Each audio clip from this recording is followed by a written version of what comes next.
The concept of the Grey Jedi may be a cool idea. An individual not bound by any rules, that lies in the center between the light and the dark sides of the Force and can use them as they view necessary.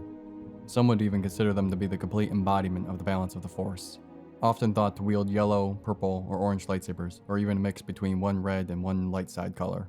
They are often thought to be outliers in the Jedi Order that don't adhere to their strict dogmatic worldview, but not fully embracing the Sith's ideology either.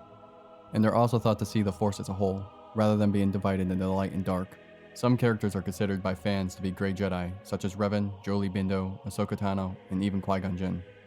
However, I find this to be misguided, and the concept of the Grey Jedi to be inaccurate to how the Force and the Orders work. If one wants to simply call those that reject the Jedi and Sith Orders a Grey Jedi, then I see no issue with that. The problem lies with the idea that Grey Jedi are their own classification, and almost like it has its own guidelines on adherence to non-adherence. Characters like Qui-Gon and Ahsoka are not Grey Jedi. If anything, Qui-Gon is the most accurate depiction of the Jedi, as he listens fully to the will of the Force, as opposed to the majority of the Jedi Order that follows the idea of the living Force. Qui-Gon also always remained a part of the Jedi Order, despite his disagreements with it. He was still loyal to it until his death. With Ahsoka, she left the Order in pursuit of her own path, but still was on the light side of the Force and held the teachings of the Jedi close to her. She became an ex-Jedi. She was disgruntled with the betrayal of the Jedi Council not believing her and turning on her. So she turned her back on the Order, not the way of the Jedi, and not the light side. There's a difference between ex-Jedi, exiled Jedi, Jedi that didn't agree with the Order, and Grey Jedi. Then there are those that turned to the dark side of the Force that used to be Jedi. These were not Sith, and they were not Grey Jedi. They didn't follow Sith teachings, and they didn't follow its ideology. They rejected the Jedi and the light side, and pursued their own path of self-gratification, self-interest, and greed, loyal to nobody but themselves. These would be dubbed Dark Jedi, not Grey Jedi. They fully embraced the dark side, and most often would be former Jedi. Grey Jedi are thought to be a balance between the light side and the dark side. But this is not possible to do. To understand why it's not possible for one to walk between the light and the dark sides of the Force, we need to have an understanding of how the Force operates. The light side is the balance of the Force.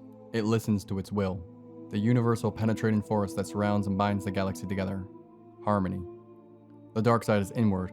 It is forcing that universal penetrating force to one's own will, usually accompanied with pursuit of power, dominance over others, and self-gratification.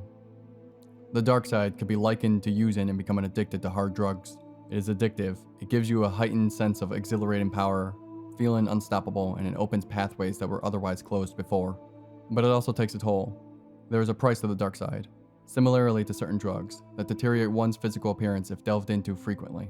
The dark side will keep taking and consuming its user until there is nothing left, where the light side could be likened to being sober, abstaining from indulging in the temptation of the dark side and rejecting it completely.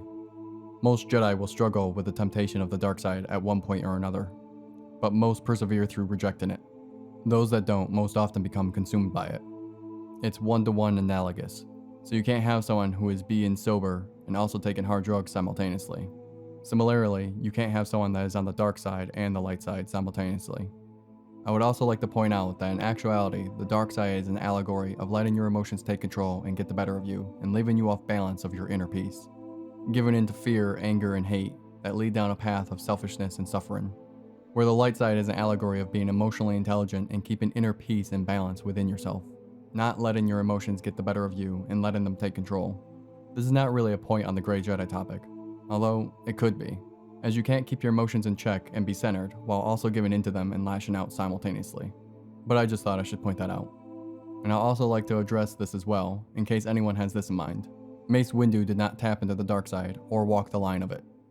Mace Windu created the lightsaber form Fapad, which channels the opponent's anger and aggression back at them. Mace Windu always kept control and in balance, never succumbing to the dark side. Though, one could argue he could have fully turned if he killed Sidious in Revenge of the Sith. But the darkness flowed through him and back out at the opponent, never held inward. In a way, it could be looked at as being similar to using Tai Chi in a lightsaber form of moving and controlling energies outward. So for these reasons I have stated, is why I find the Grey Jedi to be something that cannot be achieved. And there is a misconstrued idea between them and ex-Jedi, or Jedi that disagreed with certain aspects of the institution of the Jedi Order, as well as the idea of them being able to walk the line between the light and the dark. The idea may be cool in theory, but in practice it doesn't hold up. But these are just my thoughts. What do you think? Is there a way that the Grey Jedi could make sense? Like and subscribe for more Star Wars content like this, and may the Force be with you, always.